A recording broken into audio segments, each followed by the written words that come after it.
Welcome, everybody, to the next episode of Chiefs Focus First and 10. You are here with JP and Caleb. What's up, bro? I'm doing good, man. How are you doing? I'm good, man. I'm good.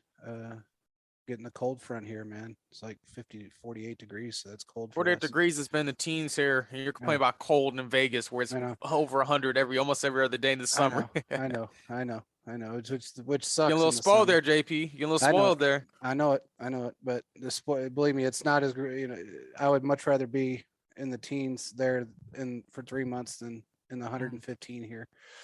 So, but we had some interesting things go on this week with the Chiefs, especially today. Mhm. Um, kind of, we kind of discussed this a little bit on Spaces and a little bit on our last show that sometimes things get over exaggerated and causes a problem, and then it's a PR nightmare, Yep. and that's kind of what we're dealing with right now. Um, and I think that you know Harold Kuntz broke the news today for everybody out there that keeps giving everybody else credit. Harold was the one that broke the news today, Mhm. that EB was re-signed. I was busy, and he called me and told me, or no, actually, somebody else called me and told me, and then they said he was on the news talking about it or something. So I called him, and he was. He confirmed it, and for everybody else out there, there's a fake Chiefs account that looks just like the Chiefs. I mean, identical to the Chiefs Mhm. account. They're putting out fake news. Hopefully, they get taken down. You They remember put their out. at? It says at Chiefs. How about At the one the Chiefs get that at? it says at and then an underscore and something. I don't know, but if you look at the page, like their name, their profile just says at Chiefs. So or Mhm. Kansas City Chiefs, I can't remember, but I swear, I mean, they made a graphic that looked exactly like a Chiefs graphic, and it said, you know, Frank Clark's been released. Which, when I first looked at it, I actually thought it was real at first, and I posted it and I took it right back down when I looked at their account. But and then I verified that he wasn't, and I put it up that he was not released, which we knew about because we had talked about this all season long, that they Mhm. had, their plans were to restructure with him if they could. Um, and that's looks like that's what they're trying to do. Mhm. He has not been cut. For everybody that thinks he was cut, he's not been cut. And just for everybody else's sake out there, so you understand, cutting a player is not always the best thing for the team. Financially, it can kill you. And if you can restructure them and still get productivity out of them, you're putting a lot of money in the cap, and you're not putting yourself in cap hell. Which has happened to us. There's a lot of dead money that goes along with cutting certain players. He'd be one of those players. Um, Yeah, I mean, it's not if you cut him, you're gonna lose some money. You yeah, can't, you you're going to can't lose do a lot that. of money. Yeah, I mean, he's got, so, and I think he, you know, from what I've heard, he understands his situation, and the Chiefs, giving him the opportunity to stick around.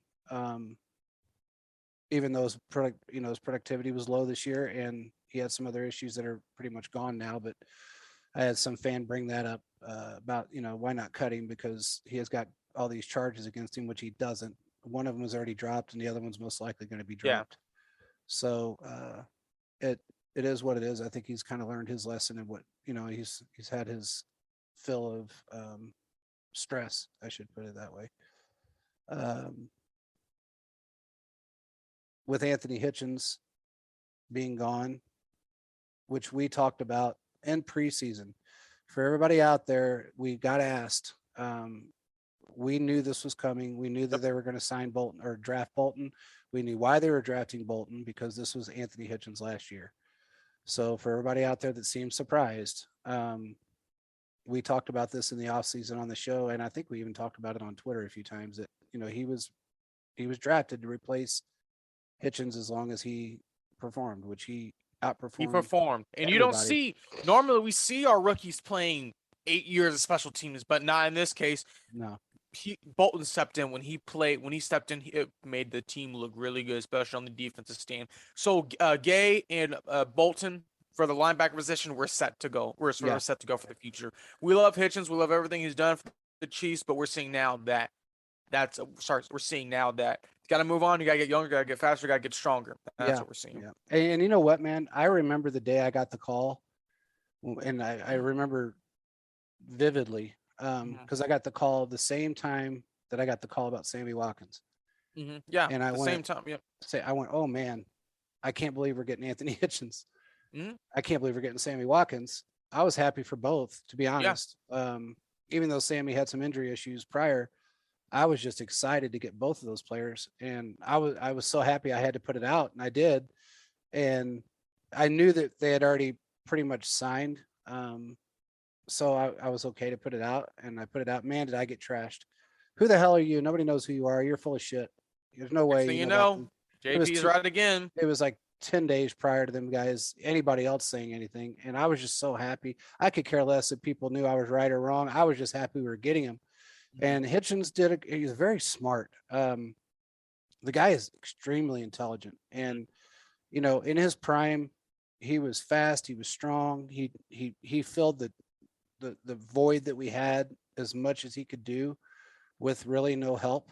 But this year, I mean, last year he started to decline a little bit, and this year he really declined. And it look, you get beat up, you get older, you start to feel it. It is what it is. I'm sure he's going to get signed by somebody else, and when he does, he'll probably flourish. I mean, he's just not really. We have a very fast, very intelligent, now 1 year was a rookie in Nick Bolton, and we got Willie Gay, and honestly, they're going to get even better, and they're just going to get even better. So it's just something that Veach does. And Andy does, is they look towards the future, and they seen what was coming prior to anyone else. They look ahead and they see where the deficiencies lie, and that they fix it a little as it goes, and that's what they're doing right now. I mean, they've already put 16. I don't know how much money they put in the cap right now. I think we're up there again. I think we're in probably 25, 30 million, but moves can still be made. Oh, there's going to be a lot of moves made. By the time it's all said and done, they're I guess conservative numbers between 65 and 80 million, but they can get up towards 100 if they really tried. I'm hoping we get in the 80 high tier 80s and the 90s. If we can do that, then they can sign a definitely big name player and make some tremendous moves. Exactly. And they can bring in, they don't have to worry about anything really. I mean, they can, keep signing who they want. They could extend the players that which they are trying to do, extend who they want to extend, and hopefully Tyron and Tyreek are both on that list of extensions. I'm pretty positive they are, but if you extend it, that's even more money. It's more money. So even more money. It's more money. It just is what it is. You extend them, you give them that, like with Tyron, I would give him another 2 to 3 years, and with or a 2-year with an option, and extend him. And with Tyreek, I give him a 5-year deal, and I know he wants bigger money, and he's worth it. They extend him. If they break everything down correctly, which they will, what he's asking for is really not going to be that tough. So he's got an agent that, he goes after every dollar there is. And I'm sure that, Mahomes is going to have a say in that. He definitely doesn't want to lose Tyreek. And I don't think Tyreek ever wants to leave here. So I would look forward to those two guys coming back. We've had 4 names that we've heard that were probably going to be gone, and you know who they are. I mean, Hitchens was one of them. Who? Hitchens was one of them. Hitchens was one of them. Sorensen, Mike Hughes, Jaron Reed, possibly Clark if he doesn't restructure. D. Rob's probably going to be gone. Yeah. I think they'll retain Pringle. They're going to have to retain Pringle. Yeah. He stepped up in big moments. Yeah, he struggled, but to have that production, he's doing better than DeMarcus Everson ever did. Yeah. I mean, no hate, but he's done a lot better. Yeah, DeMarcus is great. He just his route running ability has never become a tremendous thing. He's subpar as far as I'm concerned in route running for a wide receiver of his I guess his tenure. He's a little bit subpar in the route running Yeah. position, but man, can he catch? I mean, Yeah. I got to give him credit. The dude, he makes some acrobatic catches, and he saved us. But he drops the easy balls He does, like and Demetrius Harris. yeah. But he's got a good chemistry with Mahomes, and again, you never know what's going to happen. If his numbers are really low, as far as his cap hit or whatever he would want to stay, you never know. He may get another year just to be depth, but I kind of doubt it. But I don't know, JP. The way I see it is you gotta move on him for a million different reasons. One is because he's just not consistent. We saw in the playoff game, he had 2 catches that could have came his way, dropped the ball. I know. Drop the ball. You can't do that in the playoffs. So I feel like they got to get another option. Yeah. Demarcus Robinson, his time is come and gone. Yeah. He's gotten 2 year, basically gotten, they signed him back-to-back years for like a 2.5 million, and then a $4 million deal. I don't know how his value went up at all, but I feel like now you got to move on. You either find a wide receiver 2, pay them some serious money, or also find someone in the draft. There's many different options, but you got to bring someone in. You can't continue with the same stuff over and over again. No, you can't. And we do have, a couple of wide receivers sitting in, on the practice squad that may have developed. I heard one did develop pretty well, which is our draft pick from last year. Cornell Powell? Powell, I heard he's developed well. There's a plethora of wide receivers out there that you can grab in free agency, as you know. You're the free agency draft guru, but man, hey, well, Charles and Philip been really stepping up and helping, so yeah, it's a good team effort, man. Definitely. But they, you guys know, there's just so many good wide receivers out there that are in that middle, 24 to 26-year-old range that you can grab, and you're going to pay, and we still have. I'm still not going to get off Josh Gordon until I see that he actually can't go through an off season with us and then not be able to play. Yeah. When that happens, then I'll say, okay, it didn't work out. But right now, I still think he has a lot of life left in him. And let's give him a full off season. Yeah, he needs a full off season to learn, and he needs a full off season with a regime that's going to help him learn. We can get into that in a few minutes, but we've had, some weird shit go on in the last few days, last week, really. It's just been kind of insane. Charles actually wrote an article on it that's going to come out tomorrow about some of the stuff that went on. But I think if he had a full season getting reps with Mahomes and really getting the fine tuning down and playing again, especially in our offense, it's kind of it's a very difficult offense to grasp. With his intelligence and his football IQ, and he's still got the speed, he's still got the hands. I think he just needs time to get back to himself, and that's why they put him back on the practice squad. Look, if they didn't see something in him, they wouldn't have brought him back. They would let somebody else take him. So, and I think there was an offer for him at one time. There probably was an offer. Yeah, and they cock blocked it, but kind of like they did with a couple other, players that they tried to pull off our practice squad. There was a couple players they tried to pull. Shane Bouchel, we saw many teams trying to target him. Veach was like, no, we're going to promote you to the active roster. Exactly. So, I mean, see many different, Veach does a good job of bringing players in, for undrafted free agents, draft picks, and the other teams try to get them on a practice squad. Veach is like, no, we'll just keep them up. I mean, he's done things like bringing Treshaun Wharton, many different players like that. So when we look at it from the whole standing, it's really good to see that. I hope we can hang on to Wharton this year. I think he has the ability. He's got the speed, that's for sure. He's quick. One thing that I heard, and I wasn't pleased about it, and I'm not trying to jinx anything, and I'm not going to bring up any player names, but I did hear that they were considering doing how should I word this? Maybe making moves with one of our key starters. As long as the compensation is correct. I'm hoping doesn't happen. But I think the key starters that we have, we need to keep. We got to. They're all acclimated. They're all ready to, they know the system, whether it be offense or defense, they know it. So it's time to hang on to the guys that we've got and bring in players like Nick Bolton and Trey Smith and you know all the other guys that Veach has brought in to make us who we are. And granted, you know, oh, they are trying to work out a deal with Orlando Brown. They may franchise tag him, by the way. You think that's what's going to happen? They're going to Yeah, franchise I tag? think they're Okay. going to franchise tag him for this year.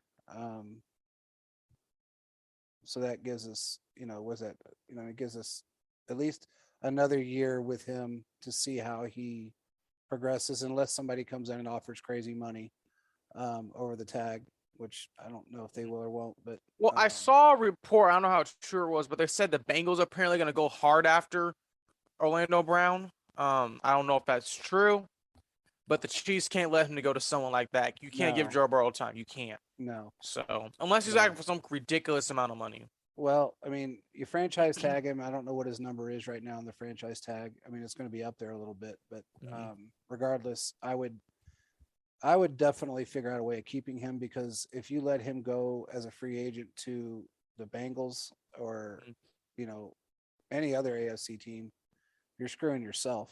And I think Veach is smart enough not to do that, and I think Andy is too. He was, people trashed him a lot for some reason. I don't know why, but there was a lot of sacks that, some of the sacks that Mahomes took or the pressures that he took came from that side. But again, this was his first year playing in that position. And plus a whole new offensive scheme for him. And plus Patrick Mahomes was being a pocket quarterback, which we know that experiment was over. JP said the experiment is over in an exclamation mark. Yep. So I think he's somebody that, our offensive line is set. There's no reason to break that up. They are all ready to go. And they're used to the way Mahomes plays, and they're used to breaking those holes open. There's been a lot of speculation about running backs and, just different things that have popped up all over Twitter about different running backs that may pop up that we should sign, we shouldn't sign. I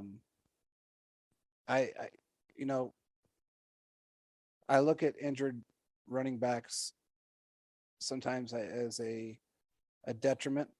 Yep. Depending on the running back. If they are a Kareem Hunt style running back that can do pretty much everything and break tackles and do the things that he was able to do and still is, for that matter, the injury doesn't bother me as much. When I look at a Saquon Barkley, would I love to have him here? Yeah, I would like to have him here. Oh, for sure. Is he going to stay not injured? I don't know. I think with a healthy offensive line, he'll be fine. And that's the thing.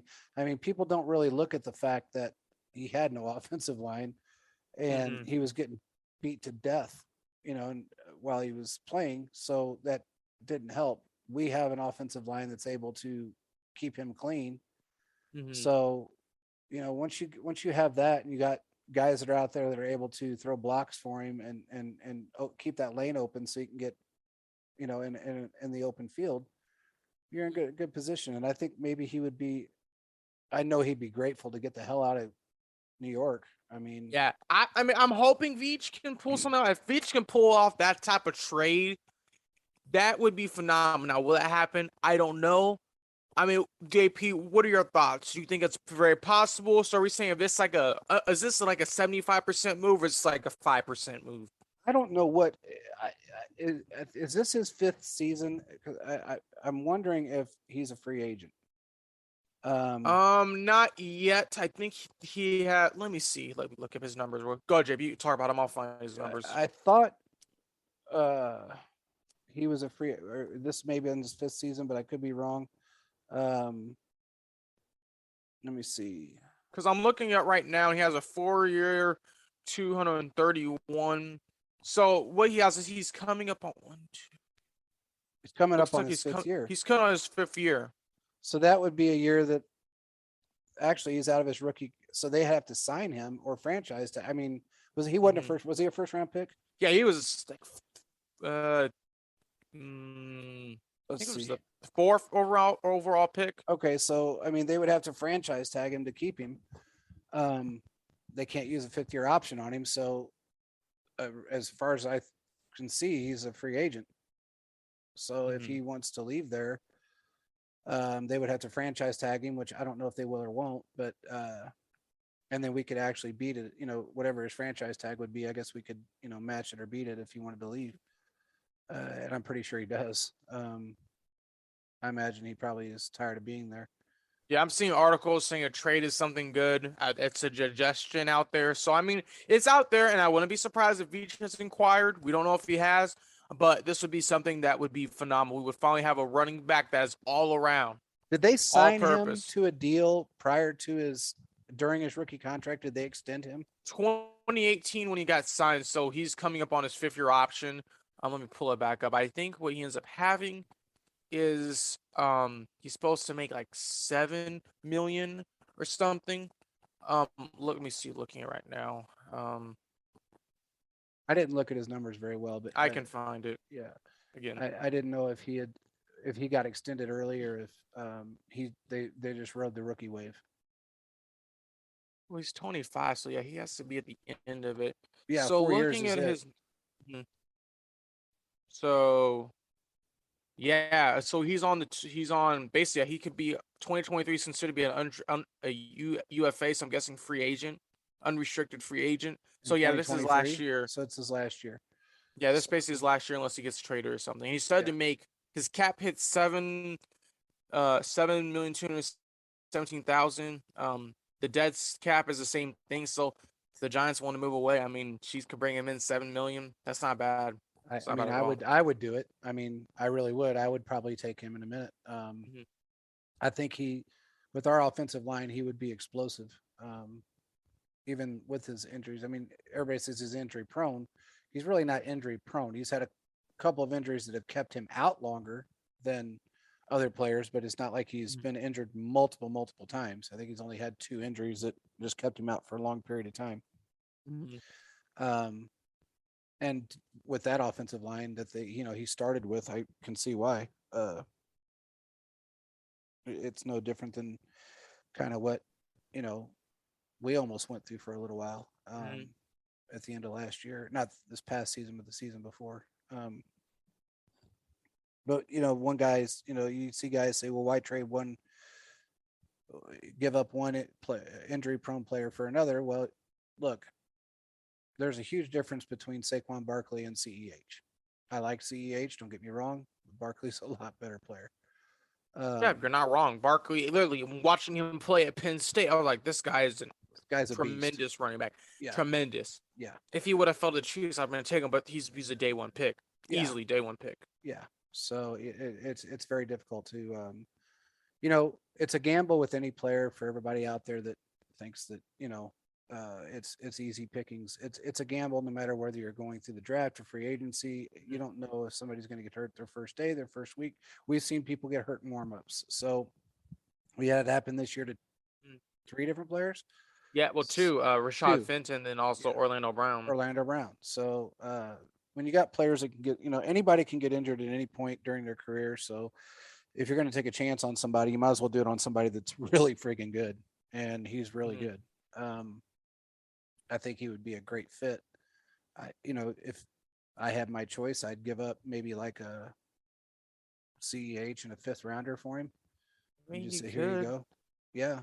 I mean, I don't know if we could or couldn't, but I mean, I would do it. If I had my choice and they would say, okay, I'd take that, I would do it. I mean, I just would. That's just me. I think he's just got tremendous talent. So, no, I agree with you. He's one of those guys that averages over 6 yards a carry. Can come out of the backfield, be a wide receiver. We're not getting that from CH. I mean, he's obviously has injuries. We're not really getting that from Darrell Williams for the most part.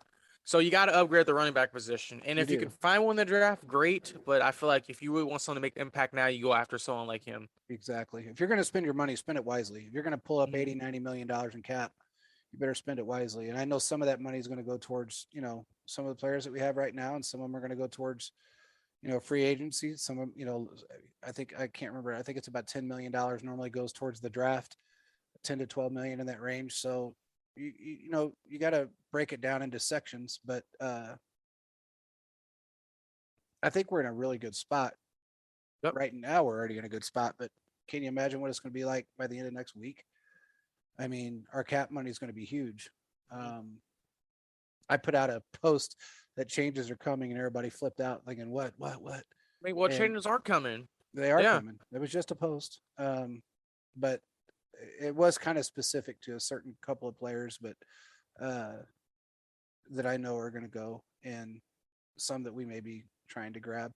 But again, I'm not going to say anything because I don't want to hurt this team, and I don't want to hurt our chances. I already told you what I thought was going to happen, and so far we've, the only thing that we really, I guess we could probably jump off that bandwagon for a minute, but I think Jaron Reed's gone.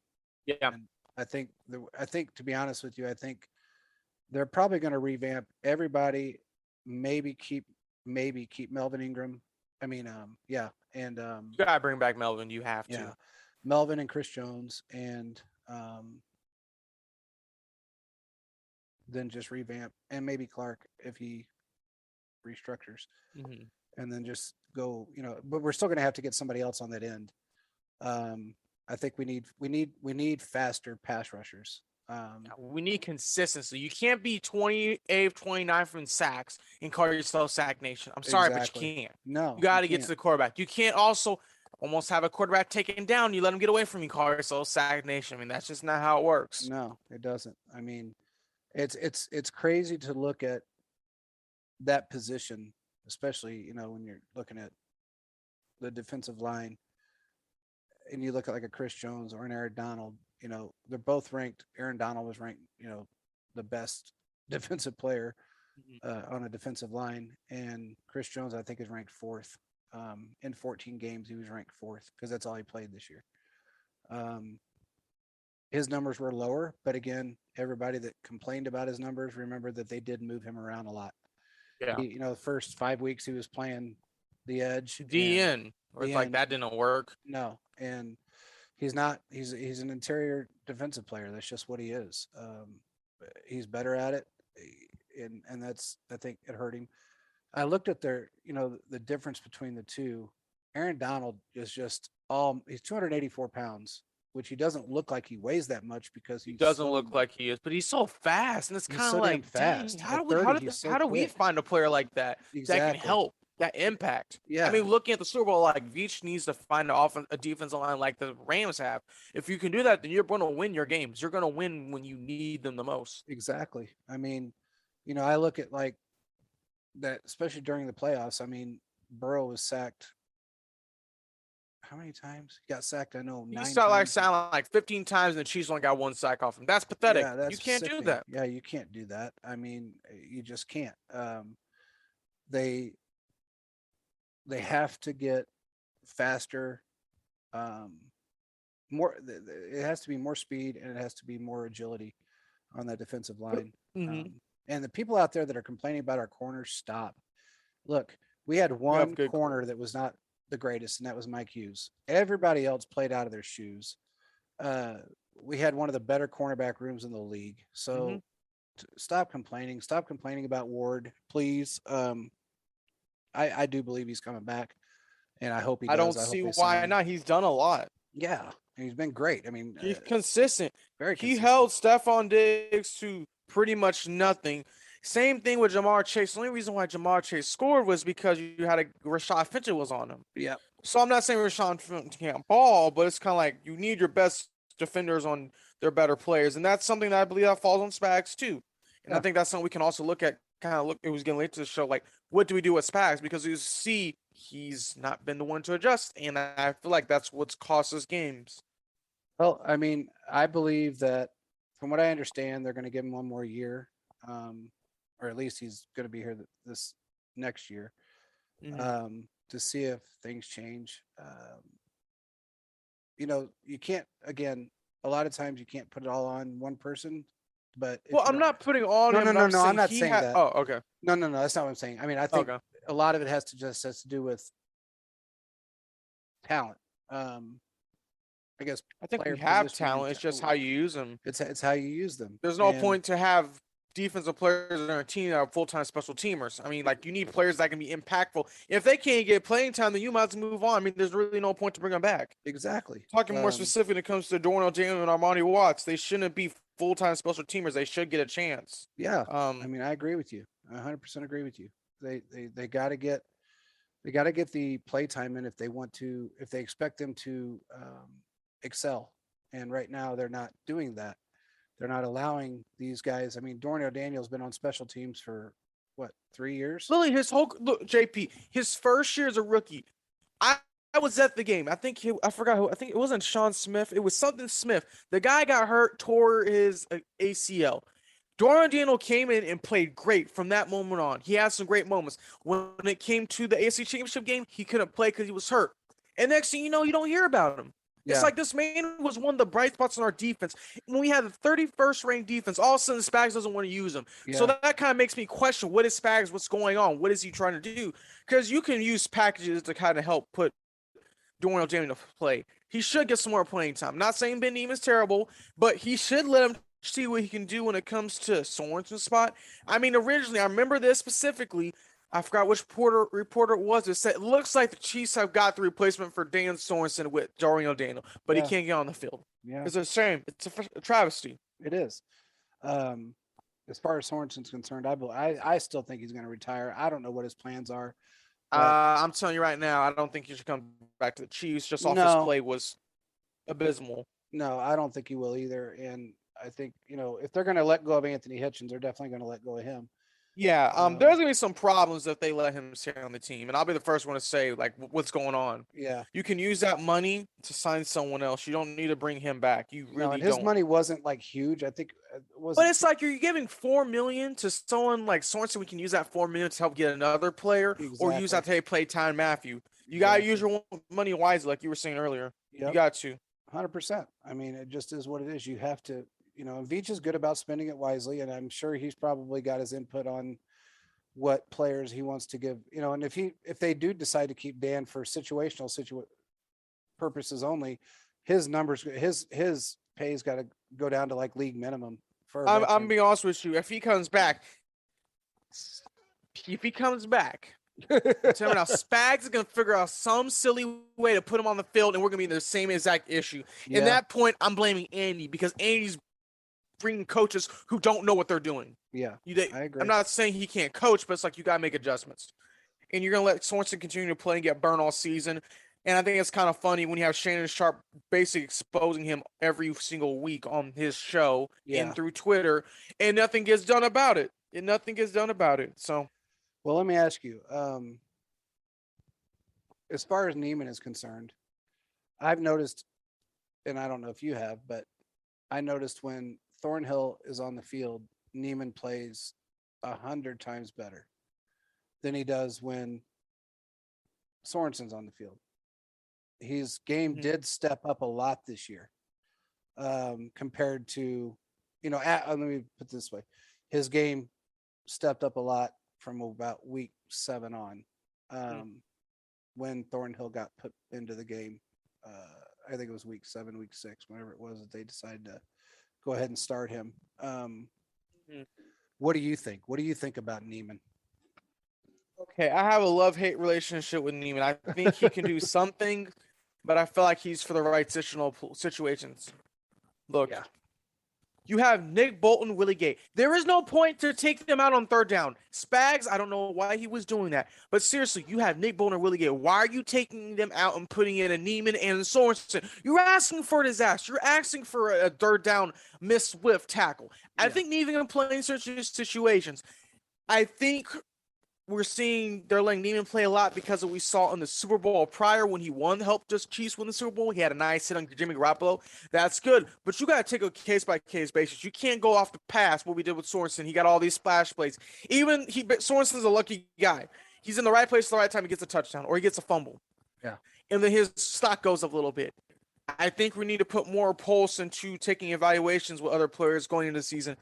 I'm going to say this. I think they're going to bring back Neiman. That's how I was kind of hearing on the radio. Yeah. That's what they're speculating. I mean, it would make sense. I thought they would too, but bring also another linebacker in too, just in case. I think Neiman can help, but Neiman should not be starting. It is you got to have depth. Should be Willie. It's proven it has to be Willie Gay and Nick Bolton. Bolton. If they're not, if neither or both guys aren't starting, then I'm really going to be calling out the defensive coaching staff, because that is appalling if that's what they're going to do. Well, it's appalling. Like we had talked about at the beginning of the season with and I always worded it as a certain, at the beginning I worded it as a certain defensive coach that was not worth keeping and was causing a lot of issues. He is now gone. And then I did mention, like you predicted. Yeah, I mentioned his name finally. I think it was about week 7. I finally said it was Madison, but he needed to go. He caused some issues that, it just is what it is. It's one of those things where people, they clash, and if somebody had mentioned to me that he was just like in love with Tom Brady, always talked about, if you want to learn how to cover a wide receiver, go in there and watch Tom Brady film when he's throwing to a wide receiver. And that was one of his biggest lines, if I'm not mistaken. But I mean, I didn't see Brady do anything that was that great about the way he threw a pass. I see quarterbacks today that can really throw, but Brady was, he was an above average, in my opinion, above average, mentally very, very good. Yeah. IQ wise, just amazing. I don't think his decision making was great, but as far as like arm talent and just physical ability, I don't rank him top 5 for physical ability and arm strength. I don't rank him anywhere near that. There's 5 other quarterbacks in the league right now that are more accurate and have more physical ability than him. Yeah. And have. So, and there's been, over the last 20 years, there's been more quarterbacks out there that have had more physical attributes and more arm talent. They just didn't have the IQ, and they didn't have the defenses or the offensive line to keep them protected. I mean, Russell Wilson. Yeah, football's a team game. If you can do that, what Belichick was doing, you're gonna go to several Super Bowls and win. That's why you got Mac Jones his rookie year in the Pro Bowl, because he was protected. He had a good season. I think he threw for, I think it was 30 touchdowns, if I'm not mistaken. I could be wrong, but I want to say sounds about right. Maybe a little less, 25, maybe. Yeah, but that's pretty good though. Yeah, I mean, he threw more than Russell Wilson. So Russell had, I think, 28. If I'm not mistaken, I could have swore Mac was out for about 4 or 5 games. Yeah. So let me look up. Yeah, I think his stats. Pretty positive. He had 30 touchdowns, but I could be wrong. Let's see. I'm looking right now.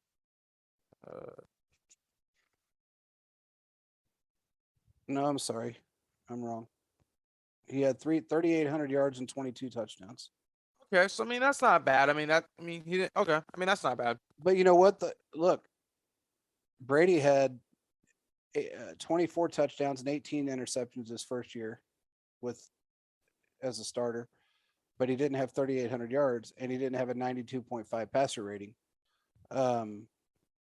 So I think Mac has a pretty bright future ahead of him if he sticks with the system and listens. Oh yeah, he's not going nowhere. No. First year, there's not too many rookie quarterbacks that go to the Pro Bowl their first year. I mean, Trevor Lawrence didn't make it. So of course he didn't have the, supporting cast or a coach, but he still didn't make it. And he was Mr. Everything. Although he did do an endorsement deal his first year, which was kind of weird. Yeah, that was pretty good. Yeah. Let's get on this EB situation really quick. Okay. Yeah. What's your thoughts on this? Because I got my initial thoughts was kind of like I really expected him to move on. That's what we were hoping for. That's what we were talking about on the show. But due to the reasons you have said and other issues we've seen, I mean, it makes sense. That article did not help at all.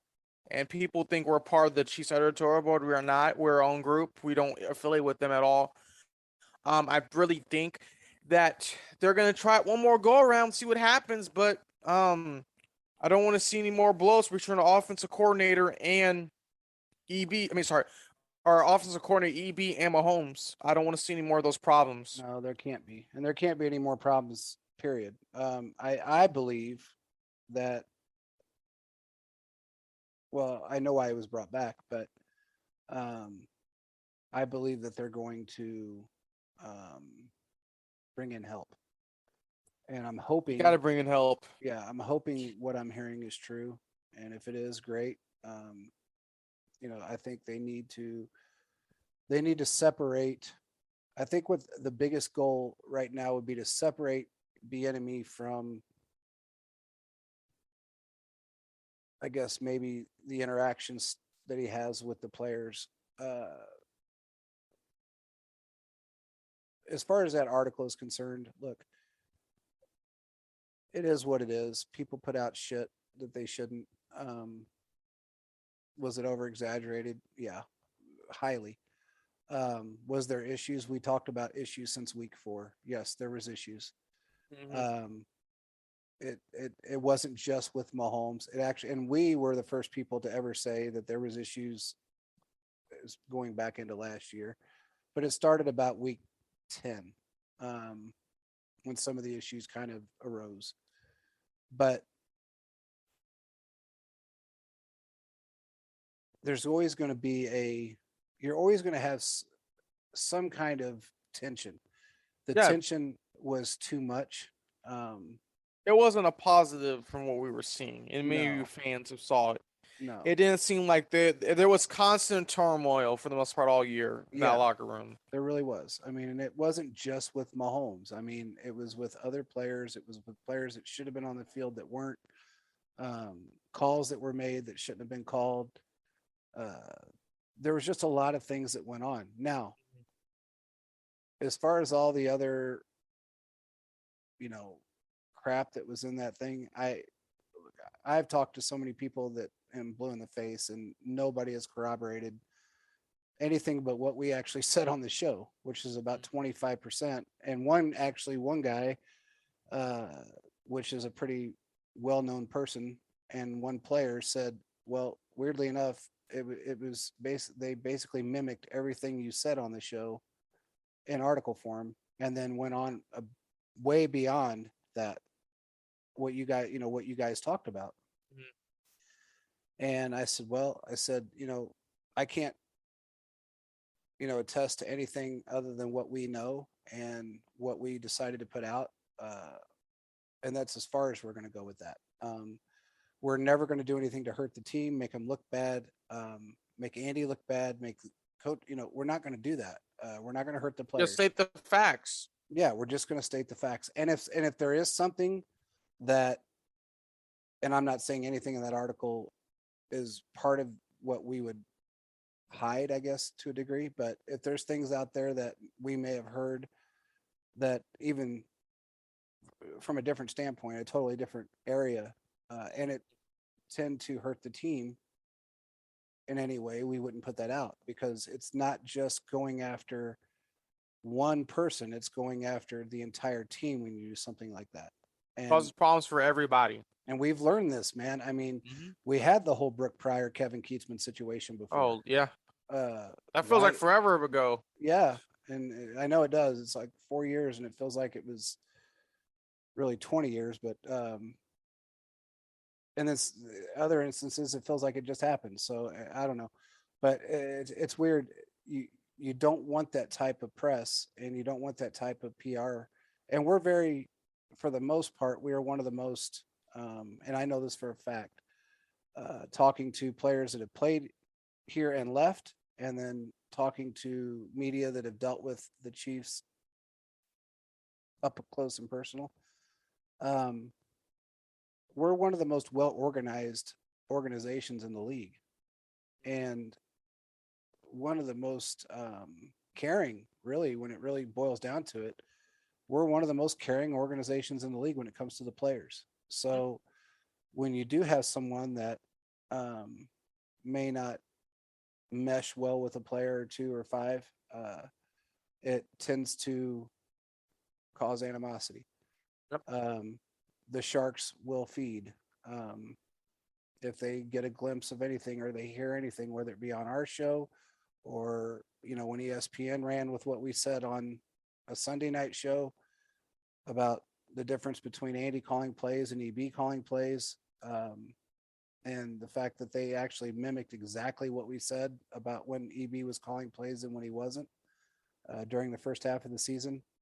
They're going to feed off of it, and the Sharks will embellish it. They're going to continue to feed. And if they don't have enough to feed on, it's like a tabloid. They're going to manufacture stuff to make it look better than it is, or more, I guess, not better, but more intense, over embellishing things. But it is what it is. Look, we've talked about it. There was issues. Hopefully, the meeting between Andy and Bieniemy that we talked about, actually, weirdly enough, it's crazy that we put that out there and then everybody else jumped on the bandwagon about it. But we had it on our show and we put it on Twitter as well, that there was going to be a meeting, and it seemed like everybody jumped on that bandwagon. But I think we said it on the podcast. Yeah, we did. I don't think there was a tweet, but I know we said on the podcast for sure. Yeah, that's what it was. It was a podcast, and it seemed like everybody jumped on that bandwagon afterwards. But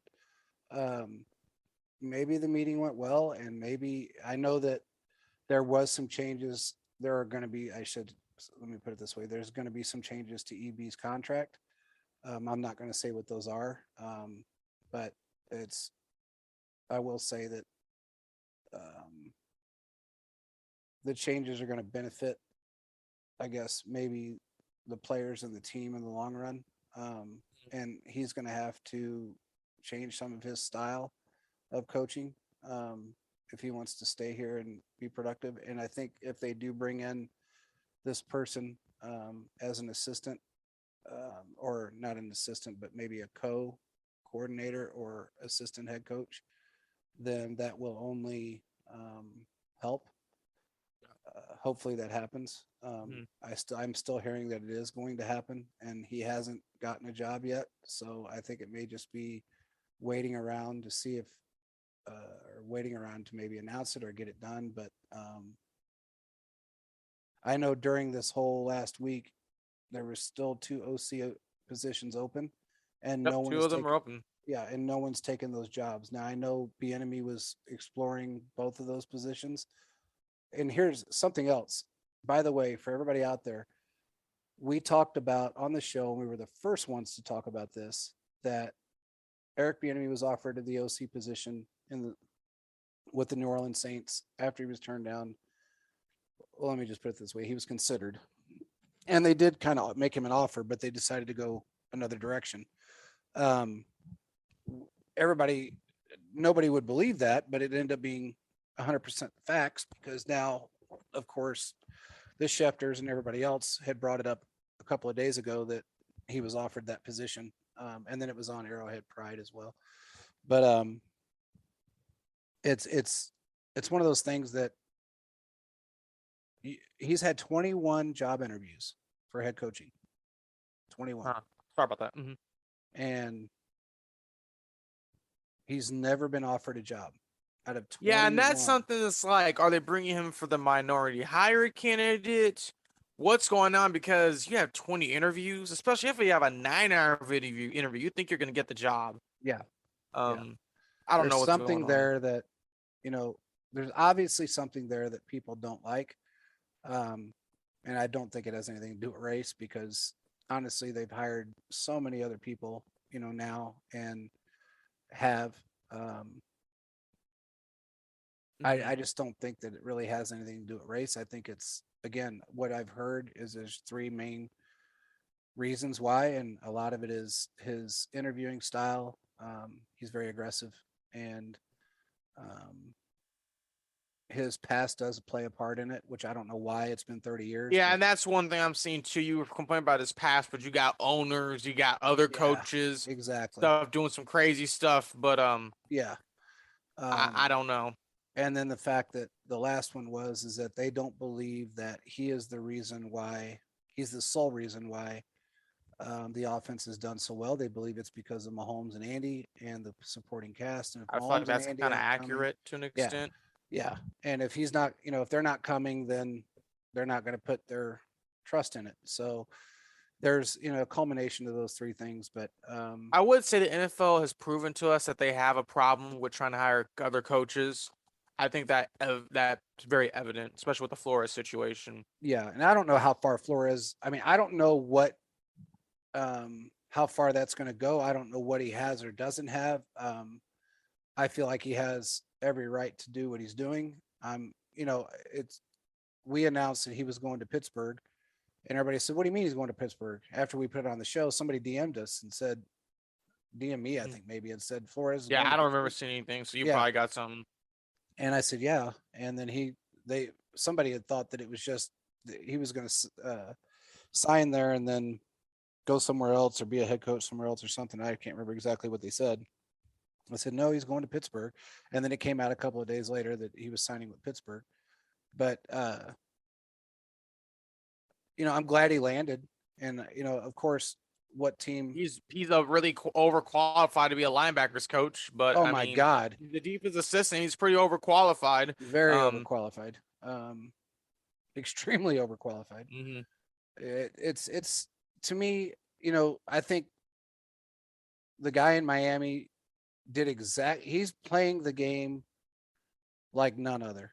I mean, from Flores to now Mike Daniels, which he's mixed race, and of course that gives him, draft capital, conservatory pick. Yeah, yeah. So he's playing the game really well, but his mouth overrode his ass too many times, and he's proven he's not even can't even call him a closet racist because he's not. He's yeah. A lot of people have been going after him, saying he tries to play one way, but the other we see he's doing things. Said too many things and done too many things to prove that he's not. Yeah. I mean, I think it was him, but Mike Tomlin interviewed with the Dolphins before took the Steelers job, and he said some pretty bad comment then. So yeah.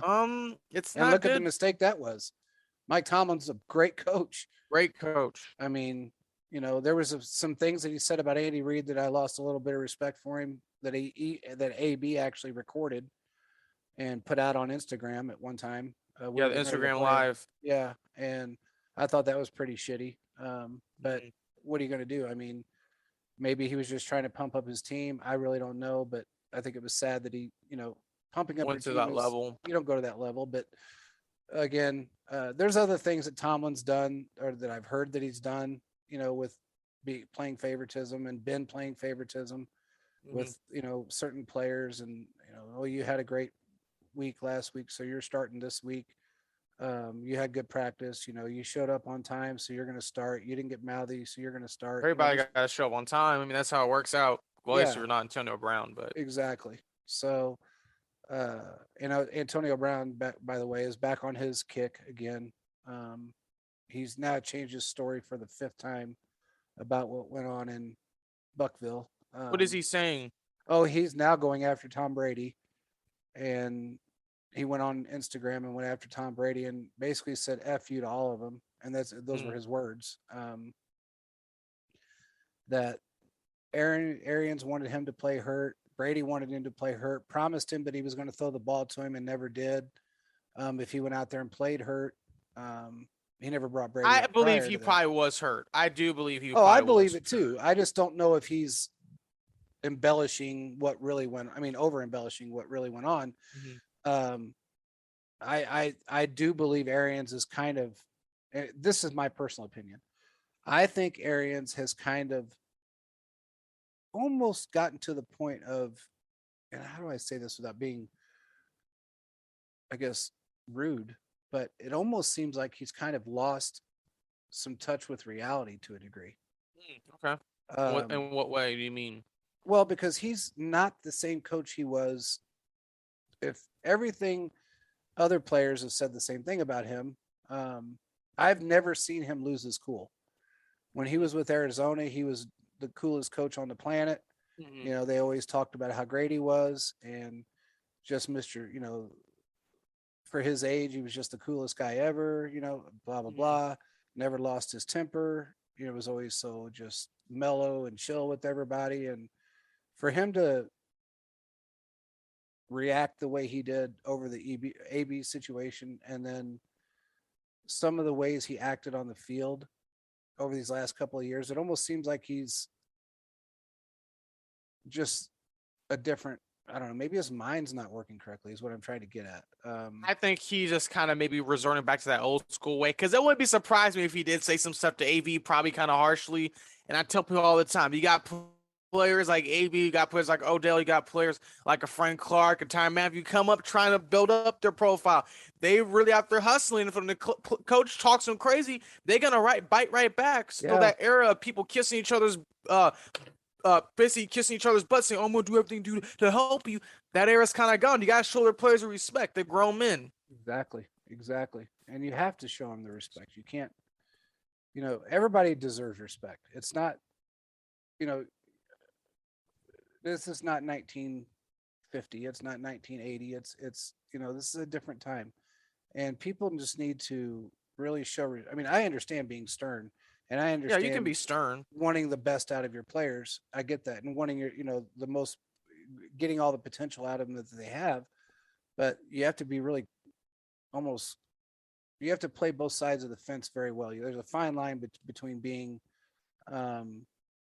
just downright an asshole and then being a good coach that gets the best out of your players, but your players respect you. And that's the difference. You have to gain that respect. And I think he's lost a lot of it. And I think Brady kind of reiterated some of that when he talked about not going back to the Bucs. If he was to come out of retirement, it wouldn't be with the Bucs. He would go somewhere else. So that kind of gives me an idea that maybe, just maybe, there's an issue with Arians. He talks to people a little bit crazy. Yeah. So who knows? I mean, we're not there. We don't know, but it's just going from hearsay and, things that other people have said besides AB that usually has, a tendency of going overboard. He's changed his tune about this too many times. And in fact, in that Instagram thing, he said, F you, the NFL, you can't stop me.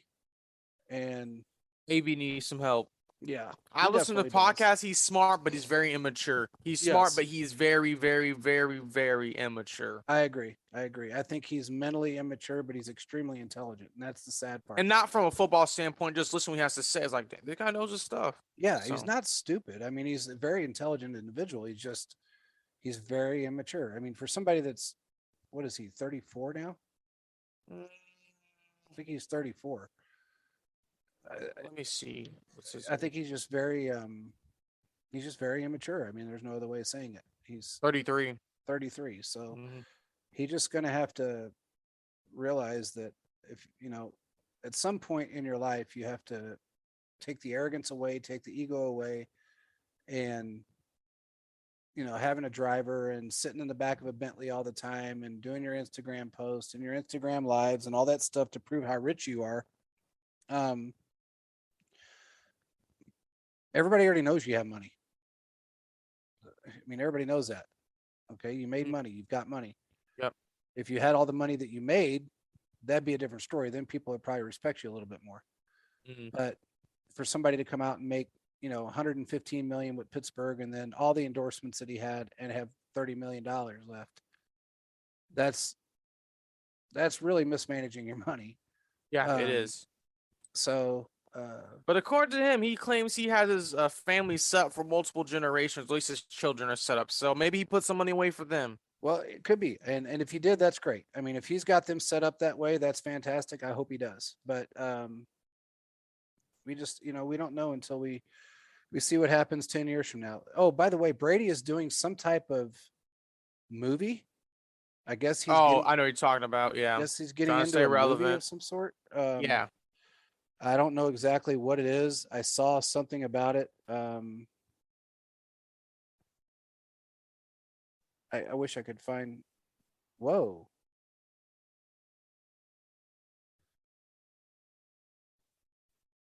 You there? Yeah, I just saw something BJ Kissel put out, and I was kind of surprised he said that. What is the ghost of KYIV? Do you know what that is?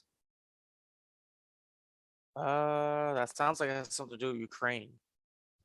Oh, That's what it's maybe that about. is. Yeah, okay. I'm not for sure. He basically, wow. I mean, you guys can read it for yourselves. I don't blame him for saying it. Um, maybe it's somebody that got killed over there. Hmm.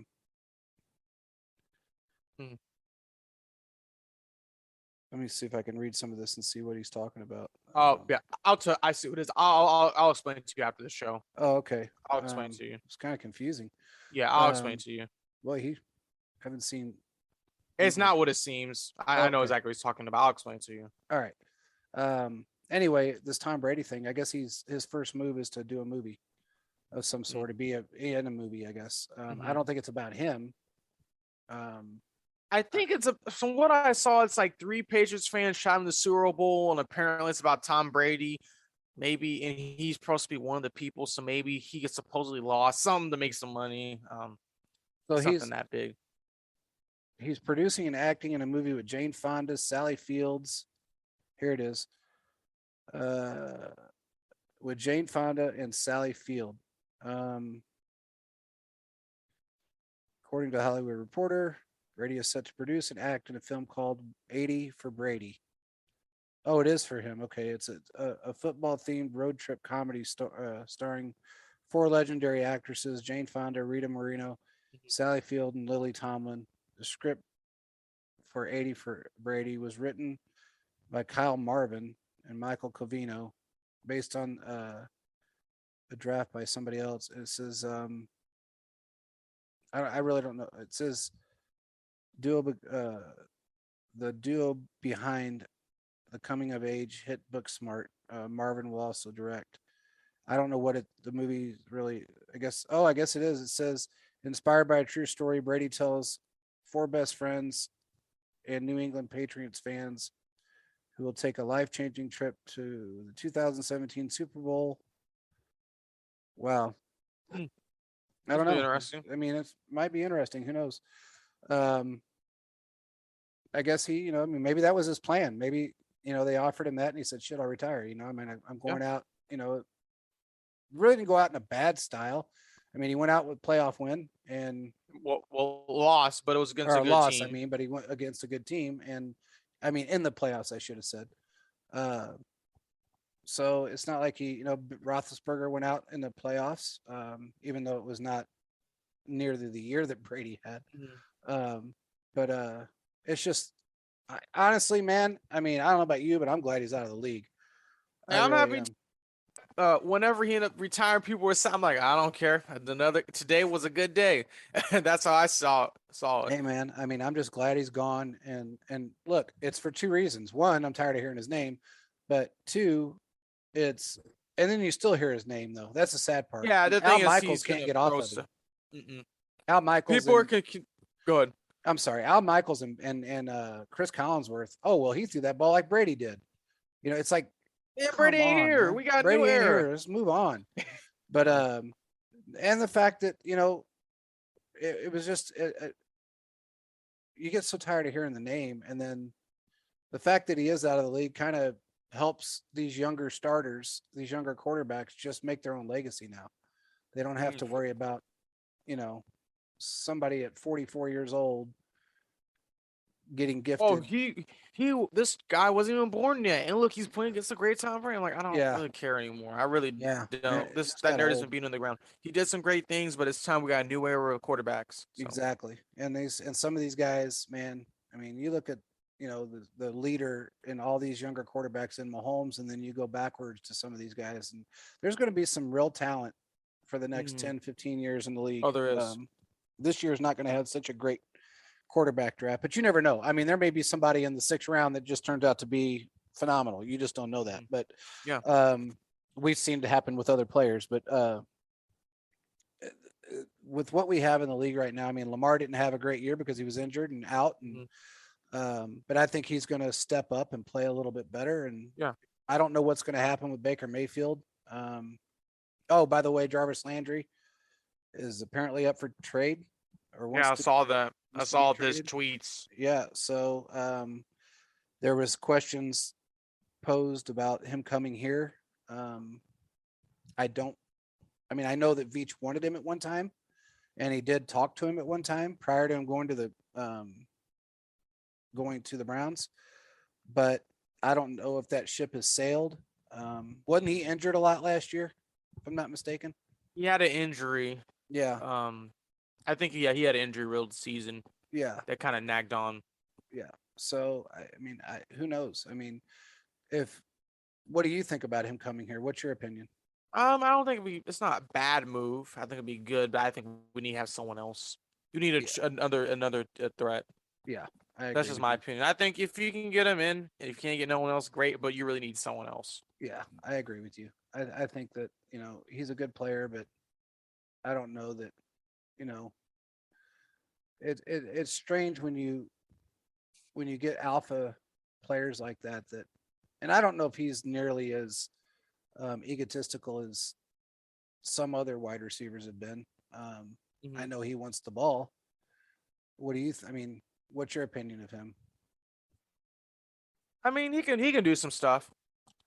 I think you'd probably put him in Jeff C situations, but I still feel like we need that number two receiver that consistent. And I think Jarvis could become that, but just due to the injuries, I'm not really sure. Yeah, Will it's he just complain about not getting the ball? that's That's what I'm another worried issue though about. too. Yeah, So I mean, there's many different things.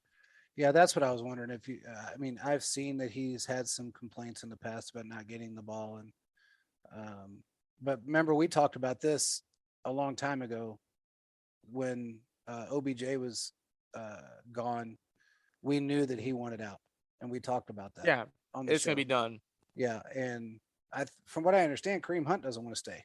So Well, I mean, if we get him, that'd be great.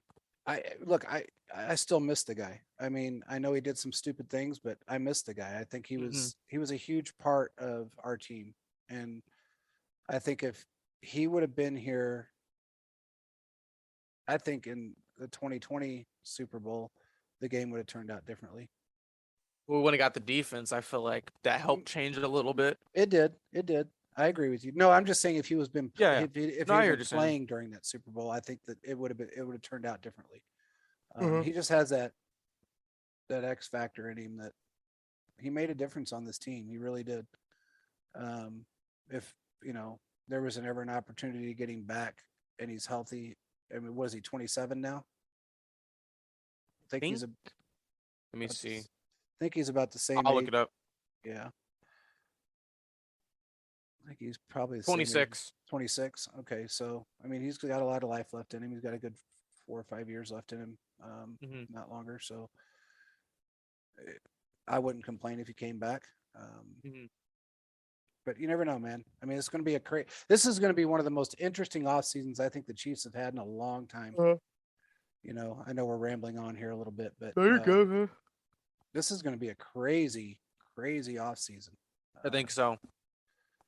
I just I can only imagine what Veach has got up his sleeve right now, and Moves. A lot of moves to a be lot of made. moves. I mean, I know a few of them, but man, can you imagine just? I could just imagine. I look at it twofold with this whole EB situation. I had a guy tell me today that he was taking the Chiefs off his Super Bowl board because he doesn't think that they're going to be able to even get close now that this And to happened. do that, to each be its own. You Yeah, do what you think. yeah. I don't think that to be the case. I don't think that's going to derail their productivity. Mhm. Um, well, I mean, at first I actually thought it would, but hearing what I heard after the fact, maybe maybe things will be different than what we expect. Let's just hope so. Yeah, Let's hope I everything agree gets with you mended there. and that the changes are made that need to be made, and Andy's doing what he does best, and that's making up the plays and actually calling the plays, seeing what's going on in the field, listening to his Mhm. quarterback, and because if you remember, man, 2018, 2019, Andy was listening to everything Mahomes had to say, everything. You gotta continue that moving on this season too. You gotta continue to move that because I Yeah, mean, you gotta sit next to him. You got to bring that back. You got to bring back to what helped you look good in the beginning. Exactly. I mean, they have a chemistry, and they need to get that chemistry. You know, that kind of got broken a little bit. It seemed like this year, and it needs to just come back. I think if that happens, man, there's nothing stopping us. So, anyway, man, I don't know what else we got, but if you got anything, let me know. If not, I think we're good, man. We pretty much covered everything. Yeah, I think so. So, well, everybody, make sure you continue to follow us on Twitter, Instagram. We do have a Facebook page, Chiefs Focus, and we have the Chiefs Focus fan page. You can follow both of those. Check our website out, chiefsfocus.com. Subscribe. There's more stuff on there now. There's wallpapers. There's not a bunch, but there's going to be more. We're going to be doing some video stuff. We're going to be doing a lot of different things are coming up. So subscribe and be ready for all of that stuff because it's coming. A lot of freebies, a lot of different things that you're going to get a chance to get in on.